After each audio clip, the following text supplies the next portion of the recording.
Hey boys and girls, time for another math lesson. Chapter 9, Section 1, Probability of Simple Events. Now before we get started, there's a couple words that we have to know. First one, probability. Probability is the chance an event will happen. Like if you're flipping a coin, the chance you'll get tails. If you're rolling a number cube, the chance you'll get a 5 or a 6. That's probability.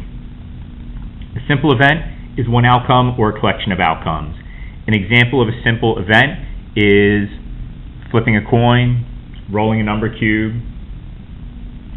Alrighty, so the probability of an event, we're going to write this as a ratio that compares the number of favorable outcomes to outcomes. Remember, ratio means fraction, and the way you'll see the test or book ask about an event is they'll say P and then in parentheses whatever the event is. So right here they might say getting tails on flipping a coin, or getting a 6 when you roll a number cube, and so forth. Let's see what it looks like as a fraction. So the probability of an event is going to be the number of times it can happen over the number of things that can happen. The easiest way to understand this is to look at a full example. Let's say we're flipping a coin. When you flip a coin, if I wanted to know the probability of getting tails, well, a coin has two sides. How many sides are tails? 1. So one side will make us win the game. How many sides are there? 2. Now, we can also express this as a decimal. 1 divided by 2 is 0.5.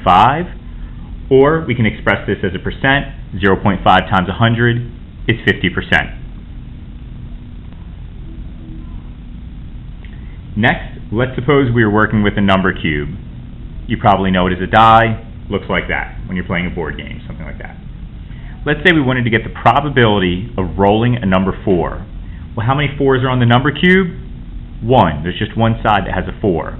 How many sides are on a number cube? How many possibilities? 6. Let's say we wanted the probability of not getting a 3. For example, let's say you're playing a game. If you get any number other than 3, you win. And you want to know what's the probability of not getting a 3. Well, the numbers that are not 3, you could get a 1, a 2, a 4, a 5, or a 6. That's 5 numbers that are not 3 out of 6 total outcomes.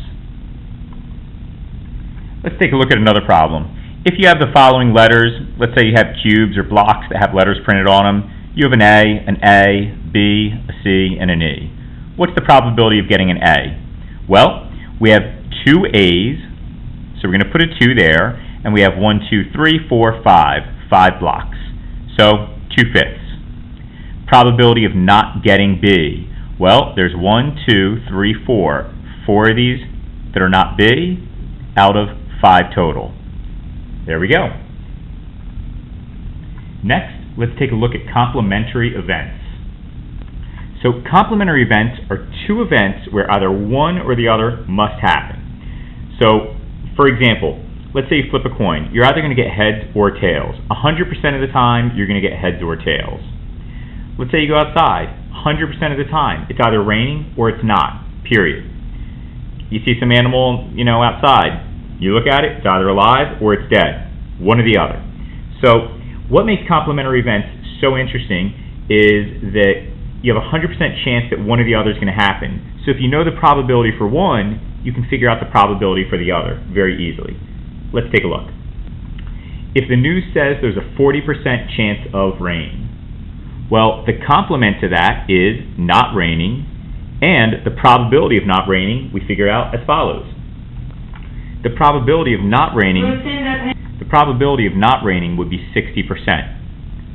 You know that it's either going to rain or not rain, so 100% minus 40%, the probability of raining, leaves 60% for the probability of not raining. And that's it for this section.